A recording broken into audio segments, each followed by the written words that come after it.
पुण्यातील model colony येथे Jain boarding व जैन मंदिर तेथील ट्रस्टींनी विक्री करण्यास काढले होते. त्यावेळी बेकायदेशीररित्या असल्यामुळे जैन समाजाने त्याला विरोध केला व शेवटी बिल्डर व ट्रस्टीने माघार घेऊन ते हॉस्टेल व मंदिर पूर्वीसारखे जैन समाजाला परत मिळाले. तसंच औंध येथे जीवप्रभा चॅरिटेबल ट्रस्टची जमीन त्याच ट्रस्टीमधले चकोर गांधी यांनी बेकायदेशीररित्या भूकंप हडपण्याचा प्रयत्न केला असून त्याची मागणी राजेंद्र शाह यांनी केलेली आहे. आमचे मित्र राजू अतुल शाह यांच्या आजींनी जीवप्रभा चॅरिटेबल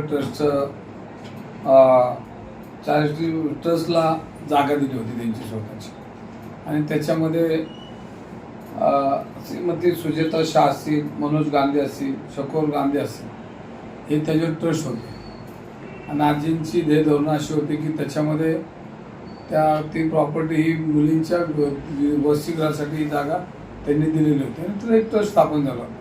पण मधल्या काळामध्ये चकोर गांधी यांनी तो ट्रस्ट विक्रीला काढला होता. त्याचे सगळे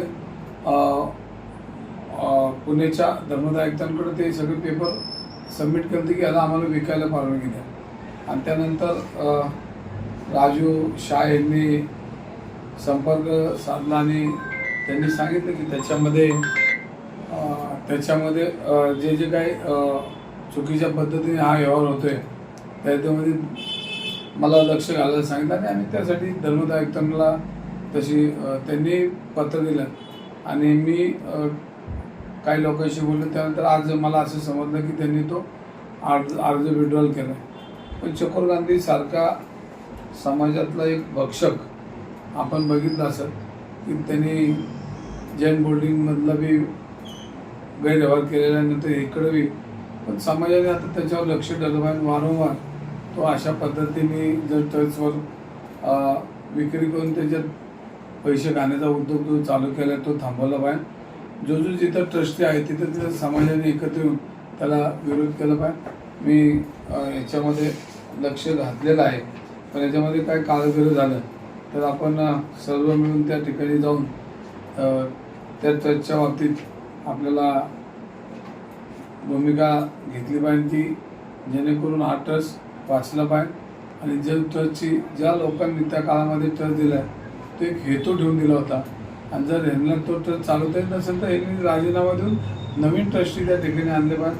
ह्यांना हे जे कारणं सांगतात की तिथं पैसे नाही आहेत बाकीच्या गोष्टी, पण दुसरी लोक तयार आहेत.